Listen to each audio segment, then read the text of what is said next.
Hola, me llamo Randy Berry y soy el primer representante especial para los derechos humanos de las personas LGBTI. Me suma a personas de todo el mundo en la celebración del Mes del Orgullo de lesbianas, gays, bisexuales, transexuales e intersexuales. Los derechos LGBTI son derechos humanos y los derechos humanos son derechos LGBTI. Ese es el principio que guía nuestro trabajo, simple y sencillamente. Desde mi llegada de Ámsterdam en abril, he recibido innumerables ofertas de apoyo de gobiernos, empresas, sociedad civil y líderes religiosos. Estoy creando alianzas y ampliando la coalición de aliados para hacer verdaderos progresos.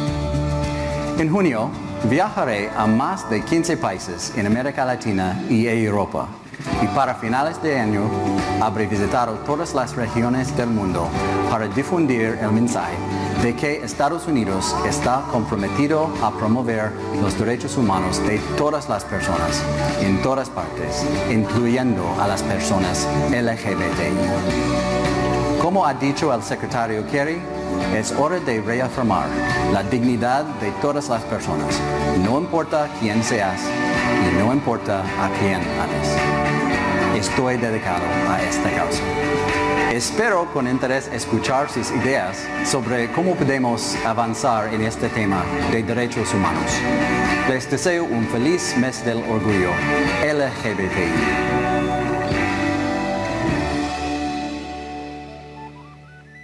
Bueno, me parece que cualquier cosa que diga no tiene mucho sentido, se ve de dónde viene la agenda y repito, nada que venga de ese lugar es bueno y cuando ponen plata es para recibir más dividendos, así que bueno. Lo que vamos a ver a continuación es otro link que nos va a compartir el camarada Marcos y ahí, si nos faltaba una pata, el Foro de Davos, el Foro Económico Mundial y la agenda LGBT, en el desarrollo de ese artículo menciona resumido, eso pueden buscarlo, este material, pueden pedírmelo incluso, pero básicamente marca las ventajas que tiene para las corporaciones, los empleados LGBT y todo esto. Con lo cual, evidentemente, también hay un tema que tiene que ver con la familia como núcleo básico de la sociedad, ¿no? Cada vez la familia pasa a ser algo que no tiene razón de ser. Hemos escuchado hasta el dislate que el presidente Putin hizo algunos comentarios interesantes respecto a eso y a la posición de Rusia respecto a eso, que era cuando empezó también la de que no había que decir más papá o mamá, para no discriminar a las familias donde hay dos papás o dos mamás, sino que hay que decir progenitor 1 o progenitor 2. Bueno, de vuelta, el presidente Putin lo demoniza porque no quiere dejar ingresar en su país este tipo de cosas muy locas y que atentan contra la familia y básicamente contra la sociedad y el país. Y ahora lo que vamos a ver, prepárense, agárrense a las sillas. Si tienen presión alta, tomen algo. Si tienen presión baja, no se caigan. Por favor, no quiero ser responsable de nada de eso. Porque lo que vamos a ver es un video que tiene no una, sino en dos oportunidades distintas, en ámbitos distintos, prácticamente la misma declaración de la ex ministra de Mujeres, Géneros y Diversidad de España, Irene Montero, ex mujer de Pablo Iglesias, ese personaje bastante nefasto también, que fue ex vicepresidente del gobierno español, un tipo que también es de los que muy de izquierda, pero después le lava la cara a la OTAN y está en contra de la invasión terrible de Putin, la guerra de Putin. Y bueno, esta señora que hoy es eurodiputada y líder de la izquierda del socialismo europeo y español, de Unidas Podemos, dice lo siguiente en el video que el camarada Marcos nos va a mostrar en segundos nomás. movimiento que pone encima de la mesa la garantía, la obligatoriedad de la educación sexual como un derecho además de los niños, de las niñas, de los niños, no solamente como una cuestión de derechos humanos, no como una opción ideológica, sino como una cuestión de derechos humanos y de los niños, porque independientemente de cuál sea su familia, los niños, las niñas tienen derecho a saber que sus cuerpos son válidos, que tratar bien está bien y tratar mal está mal, que pueden amar a quien quieran y tener sexo con quien quieran, que tienen el derecho al aborto, es decir, es un derecho de ellos, de ellas, y sin embargo han desplegado una campaña muy fuerte que tiene como eje, acusarnos de pederastas. Y también esta nueva ley del aborto es una ley de derechos sexuales y de derechos reproductivos, no solamente para garantizar el acceso efectivo a la interrupción voluntaria del embarazo, sino para hablar de educación sexual, por ejemplo, que es un derecho de los niños y de las niñas, señoría, independientemente de quiénes sean sus familias, porque todos los niños, las niñas, las niñas de este país tienen derecho a conocer su propio cuerpo, a saber que ningún adulto puede tocar su cuerpo si ellos no quieren, y que eso es una forma de violencia. Tienen derecho a conocer que pueden amar o tener relaciones sexuales con quien les dé la gana, basadas, eso sí, en el consentimiento. Y esos son derechos que tienen reconocidos. Decir que los niños y las niñas pueden tener relaciones con los adultos, aunque sean consentidas según la ministra por parte del menor, del niño, es absolutamente intolerable. Por tanto, reprobación de la ministra, pedimos su cese o su dimisión inmediata y el cierre de un ministerio que, como digo, no ha hecho más que daño al conjunto de los españoles. ¿Pero en qué país vivimos? ¿Pero esto qué es? Inaceptable. Señora Montero, por favor, háganos un favor a todos los españoles y especialmente a todas aquellas familias cuyos padres tienen niños pequeños y váyase de ese ministerio y ponga el señor Pedro Sánchez a alguien que tenga por lo menos la responsabilidad y el sentido común de regular estas materias como la sociedad española merece y quiere. Me da mucha vergüenza la campaña de la extrema derecha y básicamente contra mí que digan lo que quieran, pero creo que nuestro país se merece un gran acuerdo para garantizar que todos los niños, las niñas, los niños en nuestro país tienen derecho y acceso efectivo a su derecho a una educación sexual integral. No sé si repararon en los detalles importantes. Para esta señora, un niño, dijo niños, niñas, niñes, tiene derecho a tener sexo con quien quiera, siempre que sea con consentimiento. No, los nenes no pueden tener sexo, no hay consentimiento. O sea, ¿qué es esto? ¿Esta es la izquierda que se muestra ante los trabajadores? O sea, estos son los principios que tienen derecho, o sea, a que no los toquen si ellos no quieren. Y si quieren, o sea, dejan eso subyacente. Esto es una perversión. Y esto es a lo que va esta Europa degenerada y otanista. Tengo que decirlo así. Acá no hay que usar eufemismos. Y lo peor es que eso lo quieren exportar. No les conforma con hacer eso en su tierra. Quieren convencernos que nosotros también tenemos que tolerar todo eso. A mí me enoja esto, perdónenme. Esto no está bien. ¿Cómo no van a confundir a la gente, a los trabajadores, si en vez de defender, porque en España la situación de los trabajadores es horrible. Un trabajador español no puede pensar en comprarse una propiedad. Y del socialismo dicen, no, los trabajadores tienen que olvidarse de eso de ser propietarios. No hace falta, ¿para qué? Desde el socialismo. Pero se ocupan de esto. Realmente, a mí lo que creo en este punto, porque acá yo voy a mencionar algo que tal vez suene anecdótico, pero creo que es importante. Hay un periodista español que se llama José Antonio Vísner, que tiene un canal de streaming que se llama Negocios Televisión, no sé si alguno de ustedes lo conoce, tal vez sí, es muy conocido, y tiene contenidos muy buenos, yo lo recomiendo enfáticamente, a pesar que es una persona, José Antonio Vísner, que podríamos calificarlo de derecha. Por eso el tema de derecha-izquierda hay que empezar a analizarlo, no el del comunismo, el de derecha-izquierda. Y con este hombre, Wissner, que tiene, repito, muy buenos contenidos en su canal de geopolítica, es excelente, y el abordaje del tema de la guerra de la OTAN contra Rusia en Ucrania también siempre cuenta con analistas muy, muy buenos. Pero ¿por qué traigo cuento a José Antonio Wissner? Porque es un anticomunista acérrimo. ¿Pero anticomunista? No, antiizquierdista, anti esto. Pero mete todo en la misma bolsa. Lo cual es un rasgo de época, porque el rasgo de esta época es, en ciertos terrenos, la ignorancia y meter todo en la misma bolsa. Por eso lo de izquierda y derecha es tan conveniente. Porque simplifica y mete todo en la misma bolsa cuando hoy la discusión es mucho más ardua y tenemos que hablar de globalismo y soberanismo en realidad. Entonces, cuando José Antonio Wissner dice el socialismo, la socialdemocracia, el comunismo, todo es esto, creo que nosotros tenemos la responsabilidad de decir, no, el comunismo no es eso. Nosotros no somos eso. Y esta señora es una enferma. Está muy mal, nosotros no somos eso. En la Unión Soviética, esa señora no duraba 5 minutos. ¿Somos eso? No. Entonces creo que acá hay que hablar fuerte y claro. Y no es todo lo mismo. Sin duda no somos lo mismo que eso. La siguiente imagen, camarada, por favor. También en España, si dice no, no es sexo, es agresión.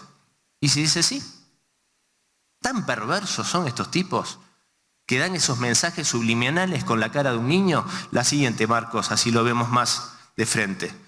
Eso es en la vía pública en España. Lo tuvieron que sacar porque eso ya fue un escándalo intolerable. Una campaña supuestamente contra la agresión sexual con la cara de un niño, pero el mensaje es, si dice no, no es sexo, es agresión. ¿Cómo si dice no? No existe el si dice sí. ¿Qué nos pasa? Y esto, el Ayuntamiento de Almería, del Partido Popular, hay que decirlo, no del PSOE. PSOE, Unidas Podemos, la señora anterior. Esto, PP, todo en la misma bolsa.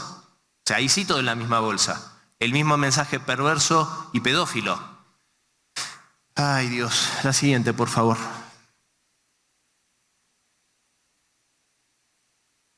Eso en Los Ángeles, si mal no recuerdo, 2016, 8 años ese nene. Eso avalan los partidos de izquierda que vemos con el... Eso es una marcha del orgullo.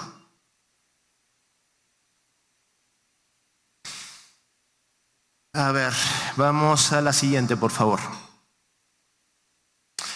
Acá en este link, que es... Esto no es un medio crítico del lobby LGBT, más bien todo lo contrario, es un medio LGBT, que trabaja mucho en Chile, en Argentina, incluso creo que acá en México. Tiene financiadores de acá de México, después lo vamos a ver. Y bueno, dice Chile, niños, no niñas, bueno, ¿cómo se lee una X? Niños y familias encabezaron marcha multitudinaria, el orgullo de ser tú mismo. Bueno, yo acá extraje algo que lo voy a leer. Acá vamos a ver las imágenes nomás. Ahí vemos niñas, niños, menores de edad en una marcha del orgullo, donde todos hemos cruzado alguna de estas marchas, supongo yo, y sabemos los espectáculos que se ven. Ahí niños que han sido transicionados, que les están cambiando el sexo, porque los padres lo autorizan. Pero esos niños saben que quieren cambiar de sexo. ¿Se entiende la magnitud de eso? Seguimos para abajo. Más de esto. Acá hay que recordar también que acá hay un negocio detrás de eso. O sea, las hormonas no son gratis, las operaciones no son gratis. Es un negocio que se hace con nuestros niños y que estos tipos avalan. Seguimos bajando. Bueno, más. De esta nena, ahora voy a hablar porque es un caso muy particular. Se llama Selena Paz. Podemos seguir bajando. Hay una fundación, lleva su nombre, dice Comunidad de Niñez Transgénero. Podemos seguir bajando. Igual yo ahí creo, sí, ya íbamos terminando. Y si querés podemos pasar a la siguiente imagen como para dejarla de referencia, que es la foto de este nena, Selena. Y dice en la misma nota, en el portal, en esa página, dice, Selena Paz fue una de esas niñas. A sus 8 años es la más pequeña que registra la historia de la lucha trans en Chile. Junto a sus hermanas, su mamá y otros niños trans encabezó la marcha alzando un cartel de la fundación que hoy lleva su nombre. Antes era la Fundación Transitar. La niñez transgénero tiene que conocer los orígenes que llevó al movimiento LGBTI a que ellos también pudieran existir. Para nosotros como madres, padres y familia es importante que los niños empiecen a entenderlo desde muy chicos. Deben saber que hubo una lucha social mucho antes de que ellos existieran y que esa lucha les ha dado el espacio que tienen hoy en la sociedad, dijo la madre de Selena, Evelyn Silva, mientras caminaba al lado de los niños y junto a otros padres con los que comparte experiencia. Evelyn ha marchado siempre con Selena desde que tenía 4 años. Cuando comenzó su transición, cuando comenzó su transición. Aclaro que antes, cuando era la única niña en estas marchas, la pequeña que no tenía ni idea de por qué la traían. Con el tiempo, su percepción ha ido cambiando. Ahora está más grande, entiende por qué venimos y está feliz. Le encanta estar aquí. Es una niña plenamente consciente de que esto es por ella y por todos los que han pasado por lo mismo. 4 años, por lo que dice la misma madre, la llevaban a la marcha y la nena no entendía qué hacía ahí, o el nene. Con lo cual no sé si estaba tan... Igual a los 4 años, ¿alguien puede estar convencido de una cosa tan trascendente? Y le hacen una transición a través de hormonas desde los 4 años, en este caso puntual. A mí, yo no sé ustedes, a mí me parece aberrante, sinceramente. Y de vuelta, y eso legitiman como algo correcto y apropiado estos sectores de izquierda, que no son solo de izquierda como vimos, sino que también hay de derecha y de todos los colores. Bueno. En el siguiente link vamos a ver este medio LGBTI que muestra quiénes lo financian a este medio, del que pudimos ver esta nota. Y ahí nos vamos a detener un momento en Lucas Gutiérrez, edición de Audiencia. Esto es el staff, digamos, los que trabajan para este medio. Y dice Lucas Gutiérrez y se presenta, periodista, escritor, activista, PIH, performer, no quiero ser grosero, marca su orientación sexual, su signo zodiacal. Pero lo que me parece interesante acá es marcar lo siguiente. Publicó trabajos en The Washington Post, Página 12. Página 12, no sé si lo conocen ustedes, es un medio muy progre de izquierda de Argentina. Washington Post, Página 12, Clarín, que es el otro gran, es el gran medio hegemónico argentino, orientado a la derecha, muy pro-yanqui, y actualmente es editor de la agencia Está Presentes y columnista en Radio Futuro, que es otra progre. O sea, acá volvemos a ver lo mismo que veíamos de que izquierda y derecha en realidad en estos temas es lo mismo, porque de Clarín, que es un medio de derecha pro-yanqui, a Página 12, que es un medio supuestamente de izquierda progre, supuestamente anti-yanqui, pero no sé si tanto al final del día, porque también criticaron mucho a Rusia sin entender el concepto, el contexto. Y si bajamos, ahora sí vamos a ver los financistas de esta organización, o algunos de ellos, ahí donde decía cómo se financia Presentes. Y ahí dice, algunos donantes que nos han apoyado, Fondo Semillas, que vamos a ver que es Fondo Semillas, que es de acá de México, Fondo de Mujeres del Sur, Embajada de Canadá en Argentina y Paraguay, y como no podía ser de otra manera, si bajamos un poco, Marcos, vemos que ahí tenemos a la National Endowment for Democracy. Y en el siguiente vamos a ver quién es semillasorg.mx.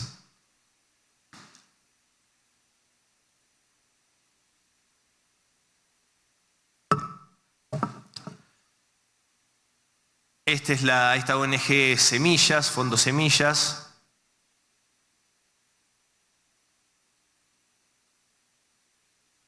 Ahí abajo de todo donde figuraban los ahí está, en institucionales. Vamos a ver los loguitos que pasan como donantes y vemos que se repite Fundación. Ahora vamos a ver cuándo pase. Estaba la Fundación Ávina. Si no, ponelo en... ahí está. Ahí vemos Fundación Ávila, Ford Foundation, se ve ahí, sí, se llega a ver. Y, bueno, si no corre no importa, pero estaba también Open Society Foundation, la de George Soros. Ahí está, Ford Foundation, Ávila, y no sé si podemos llegar a la Open Society.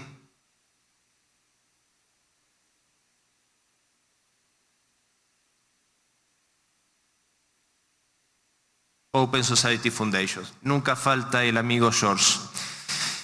Bueno, acá hago un breve inciso para comentar respecto al tema puntual de las ONGs.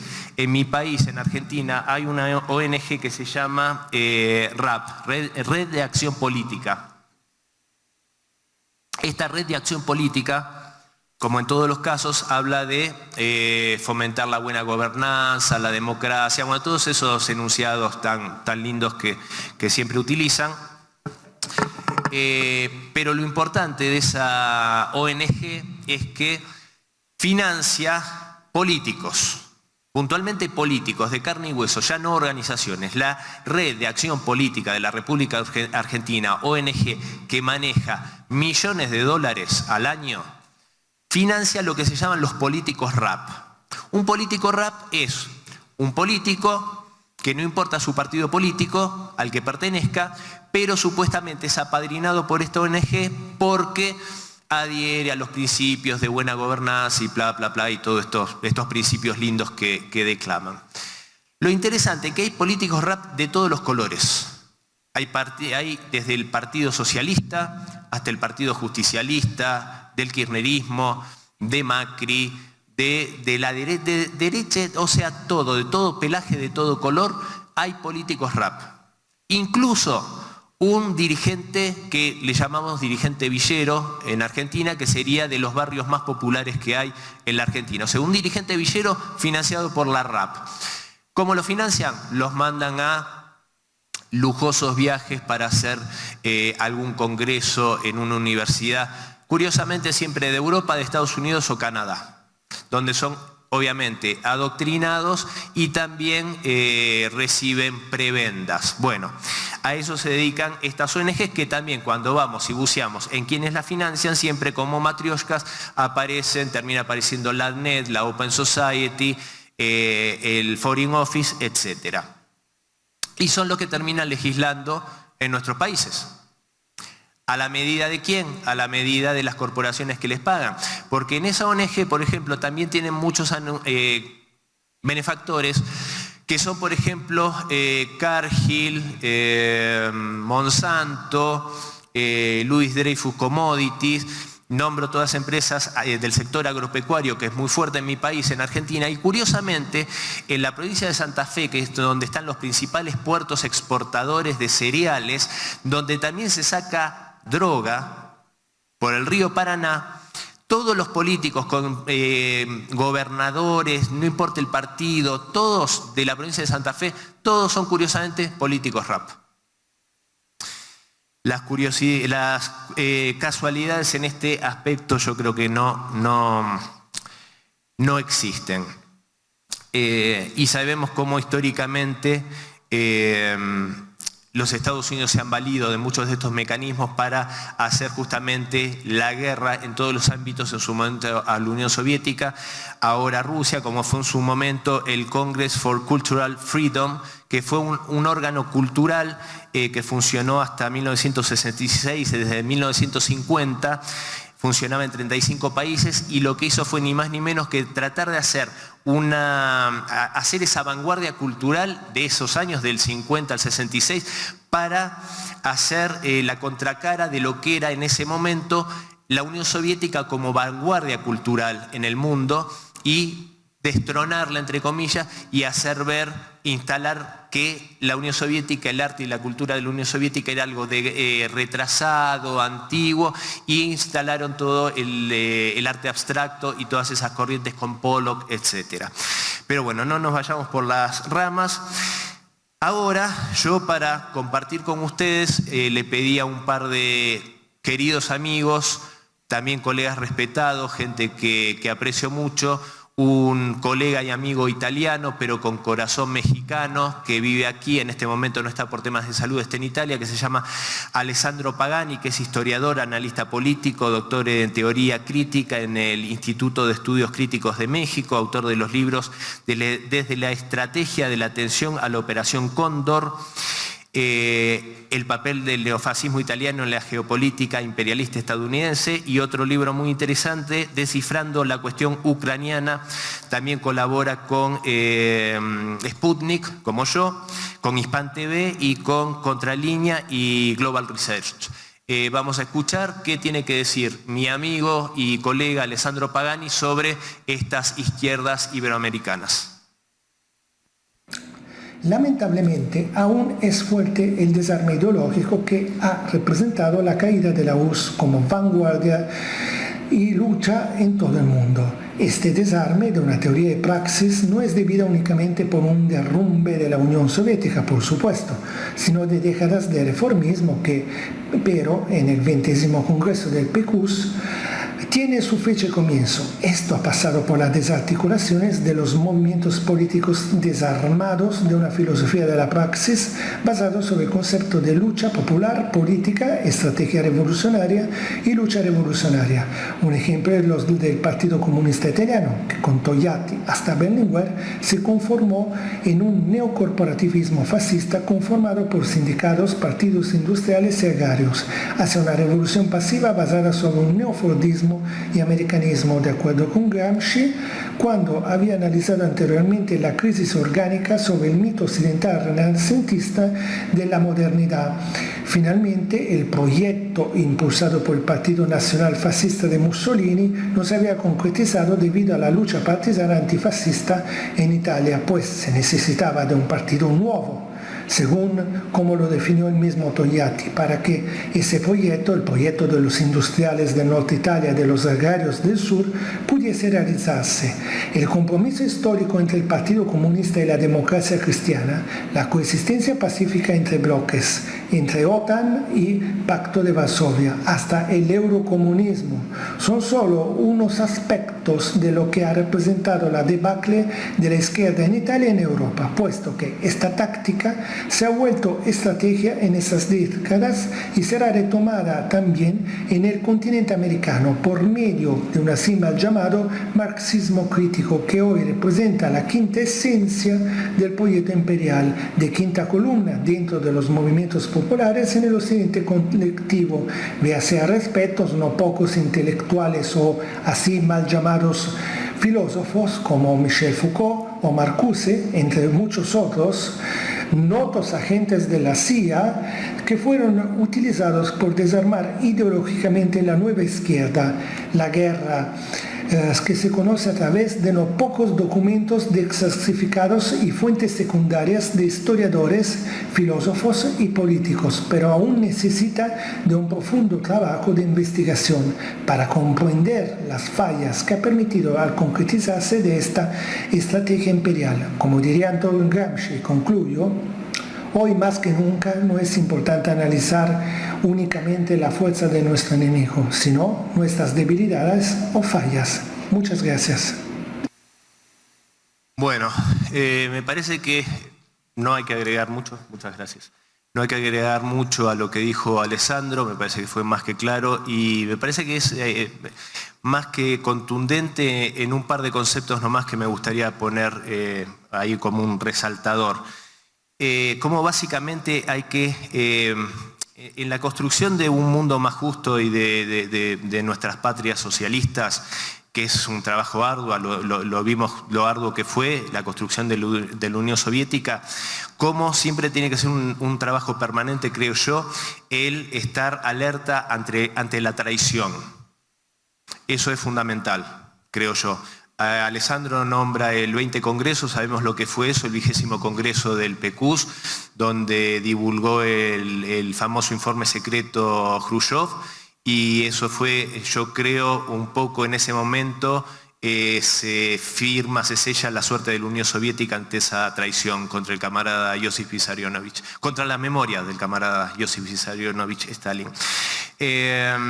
Y por supuesto estar alerta ante esos intelectuales, pseudointelectuales que nombraba como Foucault y tantas otras corrientes que terminaron pervirtiendo y desviando totalmente en esa nueva izquierda que es de la cual abrevan todas estas izquierdas de las que estamos hablando, que por supuesto eran sin lugar a dudas, y está comprobado eso, elementos financiados por la CIA.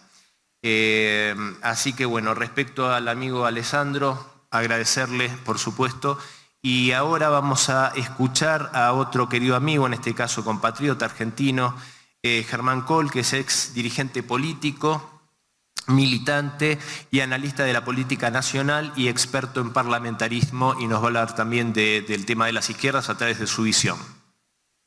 El problema de las izquierdas, sobre todo en la Argentina, todas las izquierdas, tiene que ver con, a mi entender, con el armado, simplemente con la estructura partidaria, las decisiones que toman. A la hora de conformar las listas, el andamiaje electoral, creo que no eligen a dignos representantes de su filosofía, creo que responde a otra agenda la elección de sus candidatos, como por ejemplo el caso de Unión por la Patria, el Frente de la Victoria en la última elección, en las últimas elecciones, que han elegido candidatos que, si bien llevaban adelante un discurso, netamente un discurso de izquierda, en la práctica no lo eran, estaban bastante alejados de eso, ¿no? Podemos hablar de, no sé, como ejemplo, Massa o Scioli, y hablemos de Alberto Fernández, que creo que, aunque él se autopercibe como un hombre de la socialdemocracia, creo que ni siquiera en la práctica respeta esa posición política. Bueno, después podemos encontrar el troquismo, otras expresiones, pero que no tienen chances de ser gobierno. Me parece que hay una notable diferencia entre su discurso y su práctica. Creo que llevan adelante un discurso aparentemente de izquierda, pero una práctica que responde más a cuestiones liberales o neoliberales, que es algo que también se viene dando en Europa, sobre todo en España. Esto, que acá es donde podemos empezar a desentramar el verdadero problema, que es el análisis en distintas dimensiones del espectro político. Tenemos izquierdas, sobre todo en la Argentina, que tienen un discurso de izquierda, políticamente de izquierda, que en la práctica llevan adelante y aquí entraríamos a la segunda dimensión, una política liberal o neoliberal, pero el detalle, que para mí es inesquivable, y creo que de ahora más deberíamos hablar de este tema, es que esta nueva tercera dimensión de la política es entre el soberanismo y el globalismo. Entonces ya no importa qué discurso político tengas, qué práctica económica tengas, sino dónde te parás en el marco, en el teatro general de la política. Y a mí me parece que las izquierdas que tenemos en la Argentina, el 99%, porque no conozco a todas, son globalistas. Bueno, con Germán vamos a el tema que yo considero de fondo geopolíticamente hablando hoy, que es globalismo financiero versus soberanismo que tiende a el nuevo mundo multipolar. Creo que esa es la discusión de fondo y es lo que creo yo tenemos que, en alguna medida, porque de esto, por lo menos mi percepción es que no se está yendo tan en profundidad en nuestra América, esa diferenciación grande. Y esa diferenciación justamente nos corre totalmente del lugar de esas izquierdas y de esas derechas que son globalistas. Y estamos mucho más cerca de un soberanista. A ver, Vladimir Putin, yo lo admiro profundamente. Para mí es el más grande líder de este momento y uno de los más grandes de la historia. Ahora bien, ¿es comunista? No. Para mí, por lo menos. Es difícil catalogarlo a Putin porque él mismo no se define. Y creo que es un acierto. Lo hace porque él gobierna al pueblo ruso y entiende la mentalidad de su pueblo. Yo creo humildemente entenderlo un poco. Y él se pone por encima de eso. Y lo demostró en las últimas elecciones yendo como candidato independiente. No por Rusia Unida, por su partido. Pero para mí, por su forma, Vladimir Vladimirovich es un conservador popular. Es un conservador, él protege constantemente lo que son las tradiciones, la familia, lo que es la cultura rusa frente a las agresiones y a ese tipo de invasiones culturales que estuvimos viendo, pero al mismo tiempo es popular, por eso digo un conservador popular. Porque él trabaja denodadamente para el bienestar de su pueblo, del pueblo ruso, y a mí me consta haberlo visto de primera mano como el camarada Brasil.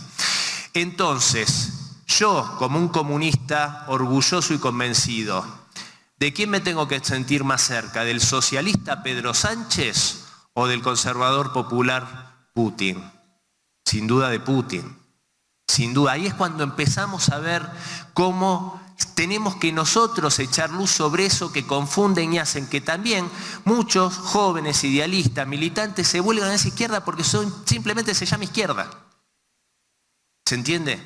Cuando no tiene nada que ver con los ideales excelsos que nosotros defendemos.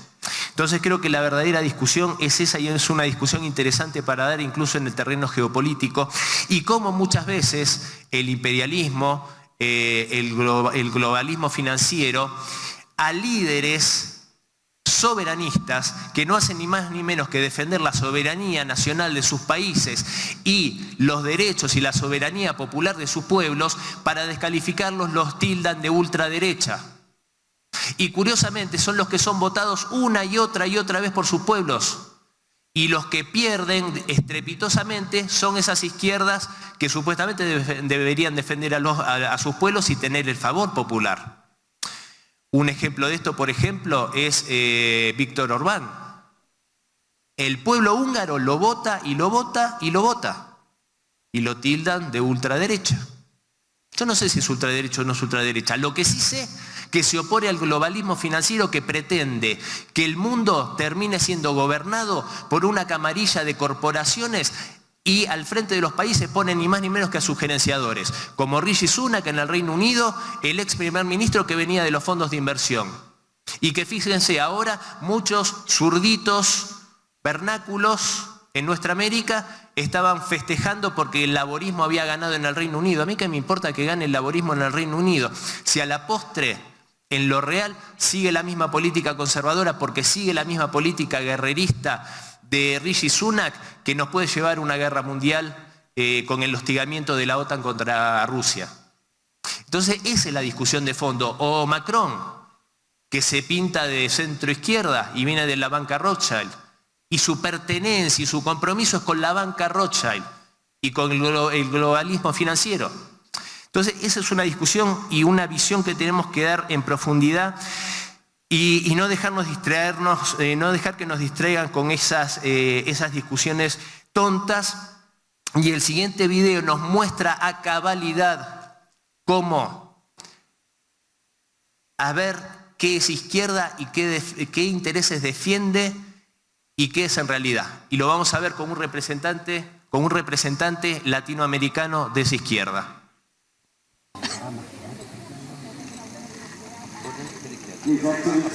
Entiendo que la declaración conjunta está trabada hoy día porque algunos no quieren decir que es la guerra contra Ucrania. Estimados colegas, hoy día es Ucrania, pero mañana podría ser cualquiera de nosotros. En esto no dudemos por complacencia que se puedan tener en uno u otro momento con cualquier líder. Da lo mismo si cae bien o cae mal el presidente de un país. Lo importante es el respeto al derecho internacional. Y acá se ha violado claramente el derecho internacional, no por las dos partes, por una parte que es invasora, que es Rusia. Y eso yo creo que es importante que lo digamos claramente.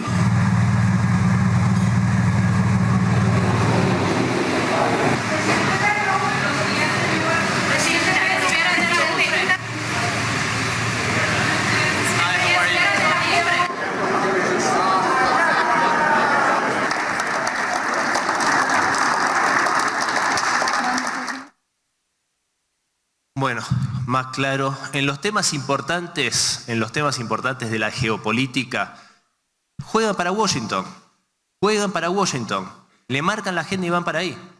Este tipo, este payaso, perdón, pero no puedo definirlo de otra manera, es un payaso Boric, ahora es Ucrania y el próximo podemos ser cualquiera de nosotros. ¿Qué fumó ese muchacho? ¿Qué fumó? ¿Está loco? ¿A quién invadió Rusia?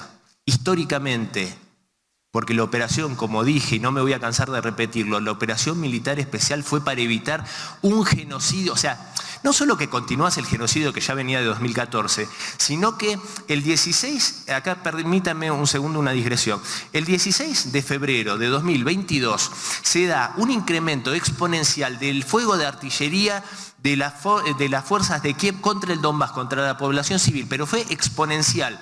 Era el preludio de una invasión masiva en la cual iban a hacer una limpieza étnica en el Donbass. Eso el 16 de febrero. El 22, Rusia reconoce la independencia de las repúblicas populares del Donbass y el 24 se inicia la operación militar. ¿Cuál era la opción? ¿Dejar que se hiciera un genocidio? ¿Esa era la opción de este occidente colectivo? Bueno, eso defiende este payaso. Pero a ver, este payaso no debe saber ubicar en el mapa el Donbass. Estoy seguro. Y de lo que también estoy seguro es que de Washington le pasan la agenda. Y ustedes lo leyeron ahí. El interés de la Unión Europea en la cumbre CELAC Unión Europea era que se firmara una condena a Rusia. Afortunadamente no lo consiguió. Entonces estos tipos son ni más ni menos que las marionetas de este poder, de este occidente colectivo. Y ahora vamos a ver el siguiente video donde vamos a poder observar claramente la magnitud perversa de George Soros. Perdón, antes de empezar, perdón. Pausamos un segundo. George Soros has made one of the world's... Ay, perdón, Marcos, si puedes retroceder un cachito. Perdón, quiero poner en contexto. Este video que ustedes van a ver es del 25 de mayo de 2014. Ustedes se acuerdan que a fin de 2013, principio de 2014, se dio el llamado Euromaidán, que fue ni más ni menos que el golpe de Estado contra Víktor Yanukovych, que fue donde se inició todo lo que al día de hoy es lo que nos tiene en vilo una posible guerra mundial. Ahora sí, Marcos, perdón. George Soros has made one of the world's great fortunes betting on global trends. And he's deeply troubled by events and political trends in Ukraine specifically, but Europe more broadly. He's just back from the region and he joins me to talk about what he saw, what he thinks, and where he's putting his money. George Soros, pleasure to have you on. Same here. First on Ukraine, one of the things that many people recognized about you was that you, during the revolutions of 1989, funded a lot of dissident activity, civil society groups in Eastern Europe, in Poland, the Czech Republic. Are you doing similar things in Ukraine? Well, I set up a foundation in Ukraine before Ukraine became independent of Russia. And the foundation has been functioning ever since. And it played an important part in events now. Do you think Ukraine will be able to assert a kind of independence from Russia and an alignment with the West, not a specific alignment as in NATO, but a kind of orientation toward the West, or will the Russians always stop them? No, Putin will try to destabilize Ukraine, but the Ukrainians, the large majority of Ukrainians are determined to be independent of Russia. It won't be easy. because Putin has staked his regime on destabilizing Ukraine, because it's a threat to his regime in Russia.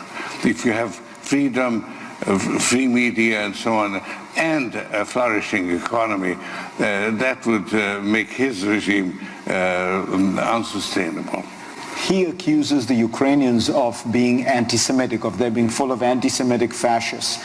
You operate in Ukraine, you're of Jewish origin. Have you detected virulent anti-Semitism in Ukraine? Anti-Semitism is part of the DNA of that part of the world. So there is anti-Semitism. Bueno, ahí lo tenemos a George confesando su crimen.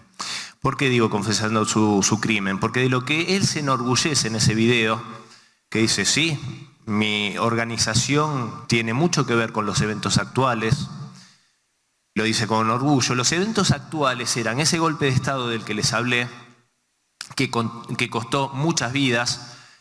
Habían francotiradores disparando a la multitud, a los policías, a la multitud, creando la confusión, como suelen hacer, como es ya digamos como algo probado y ensayado. También fue cuando fue la masacre de Puente Llaguno en Venezuela, en Caracas. Bueno, se enorgullecía de eso, de ese golpe de Estado, de esos muertos en el Maidán. El 2 de mayo, o sea, eso fue el 25 de mayo, el 2 de mayo de ese año, o sea, 23 días antes, ya se había hecho la masacre de la Casa de los Sindicatos de Odessa, cuando se quemaron vivas a más de 50 personas, porque protestaban contra el golpe de Estado, porque defendían al presidente Víctor Yanukovych, al que habían elegido democráticamente, y porque no querían un régimen nazi en el poder, y las quemaron vivas. De eso se enorgullece este tipo, benefactor de tantas causas nobles a través de sus ONGs. Perdónenme, pero a mí esto me enoja mucho, sinceramente. También se enorgullecía de la guerra civil que acaba de comenzar, porque para ese entonces ya la guerra civil en el Donbass había estallado. Y causa de eso es la guerra de hoy, en Ucrania. Entonces, hay que tener claro, cuando vemos Open Society, cuando vemos esas ONGs financiando esas causas, tenemos que entender que ese nombre está lleno de sangre y que los que se financian con esa plata también.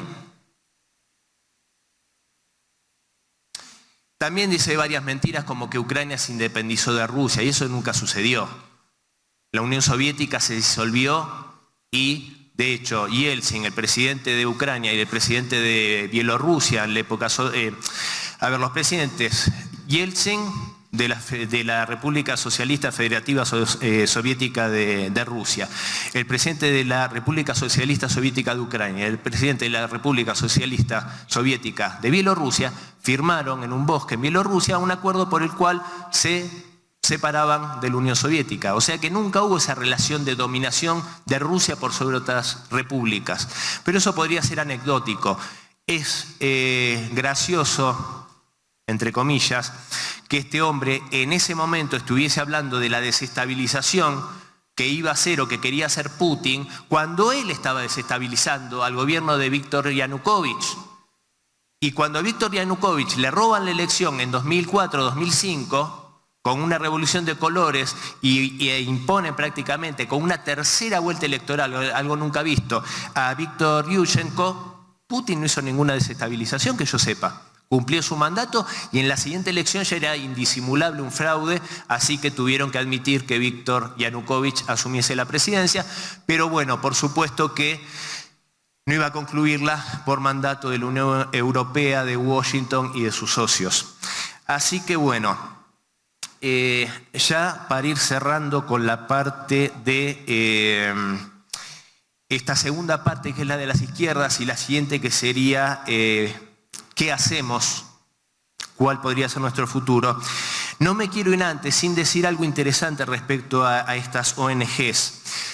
Y es que hay países que toman una posición soberana y digna en la cual buscan regular y controlar el funcionamiento de estas organizaciones. ¿De qué forma? De una forma no me parece demasiado escandalosa, de una forma que tiene que ver con que una ONG, si recibe financiamiento desde el extranjero, tiene que decir en todas sus comunicaciones que es un agente extranjero, porque está recibiendo plata desde el extranjero, ya sea de organizaciones, países o lo que sea. Es una medida soberana y para que la población sepa de dónde viene ese mensaje. Bueno, este occidente colectivo pone el grito en el cielo cuando un país quiere tomar esa acción soberana.